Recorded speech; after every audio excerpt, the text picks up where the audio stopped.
27º domingo do tempo comum.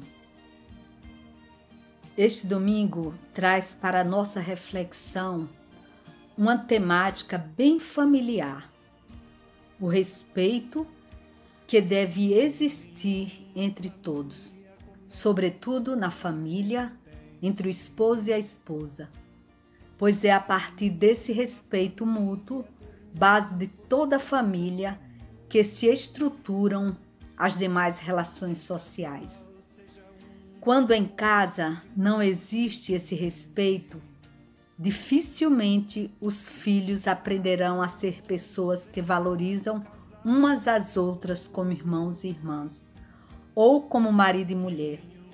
Desse modo, as leituras abordam tal tema, fundamentando as nossas boas relações desde a criação do mundo até os nossos dias.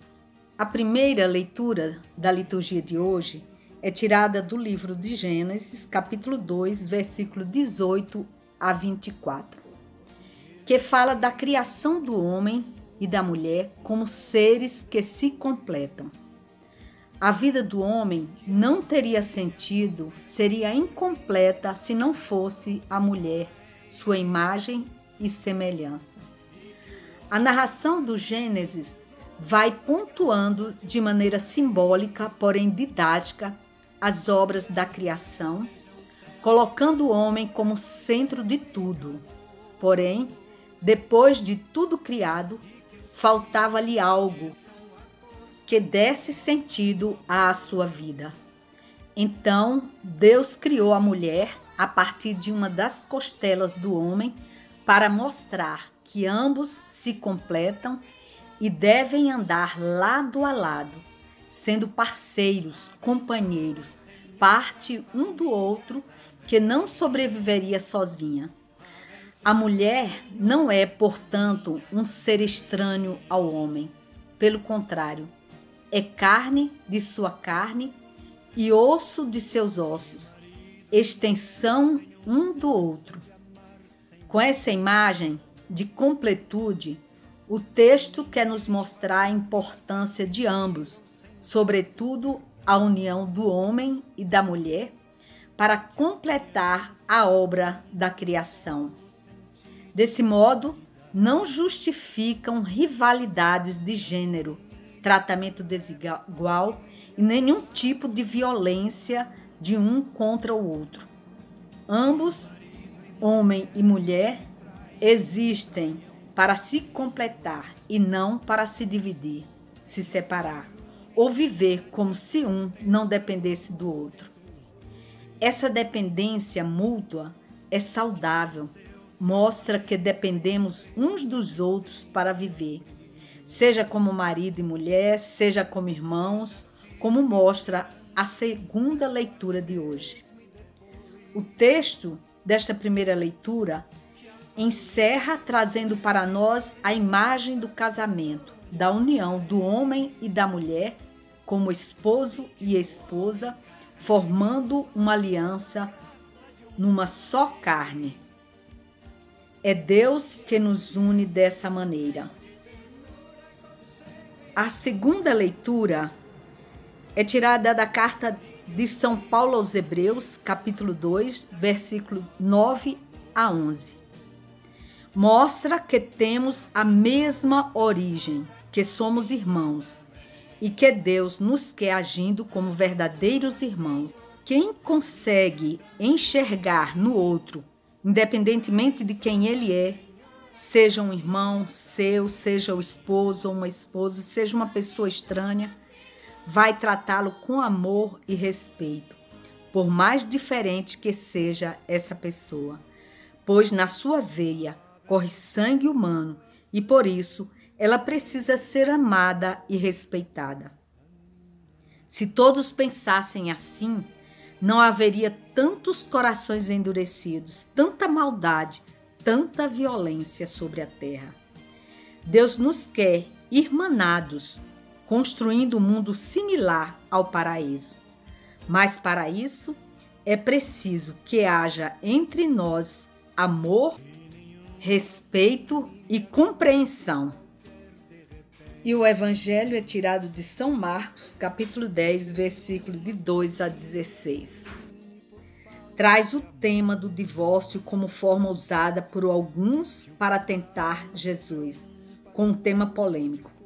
Esse tema ainda hoje gera muita polêmica, pois muitos não entendem a postura da igreja em relação aos casais que se separam. Tudo indica que naquele tempo já existia muita separação e eles queriam justificar a separação a partir da lei de Moisés, que permitia que o homem se separasse da mulher.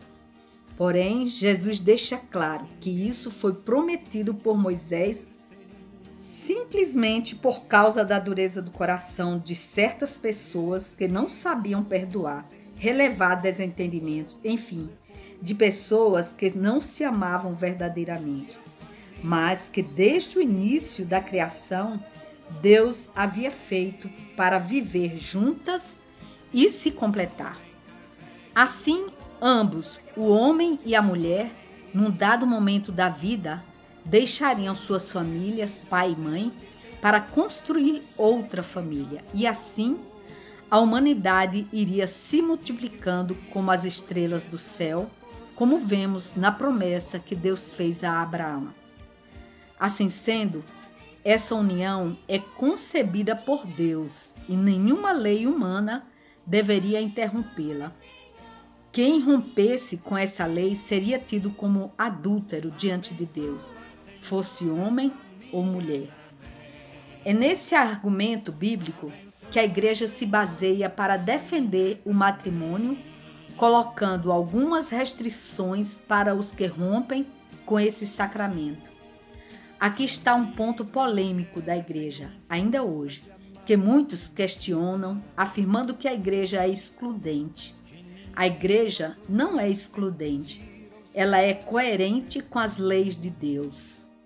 Se assim não fosse, se a igreja concebesse a separação de um casal como algo natural, conferindo a um dos cônjuges outra vez o sacramento do matrimônio, agora com outra pessoa, isto é, legitimando uma nova união, ele estaria sendo incoerente com os mandamentos de Deus. É isso que muita gente não entende e julga a igreja como se ela fosse excludente em suas leis. Deus não quer a separação de um casal, mas a sua união, a sua felicidade. Sabemos que nem sempre isso é possível. Há casos em que a vida a dois se torna insuportável, um verdadeiro inferno. Mas tudo isso mostra aquilo que Jesus afirma no Evangelho, ou seja, a dureza do coração. Depois da explanação sobre o matrimônio, o Evangelho trata de outro assunto, aparentemente estanque, mas que está relacionado com o anterior. É a questão das crianças que eram levadas para Jesus tocar. Quando os discípulos repreendiam quem as levava, Jesus mostra a necessidade do acolhimento dos pequenos, dos fracos, dos dependentes, daqueles que mais necessitam. E o que esse tema tem a ver com o primeiro, o tema do divórcio? É o acolhimento. Quando não há acolhimento entre um casal, o casamento não dura. O acolhimento é fundamental em todas as instâncias da sociedade, sobretudo dentro de casa. Acolher as crianças significa que devemos acolher as pessoas principalmente quando as coisas se tornam mais difíceis, quando elas mais precisam ser acolhidas. Somente quem acolhe uns aos outros garante um lugar no reino dos céus.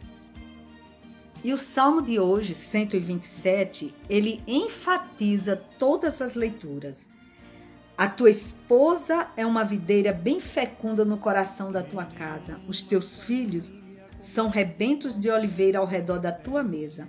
Será assim abençoado todo homem que teme o Senhor. O Senhor te abençoe de Sião, cada dia de tua vida. Amém. Se você ainda não se inscreveu neste canal, peço que se inscreva, ative o sininho para que você possa receber diariamente o Evangelho do Dia.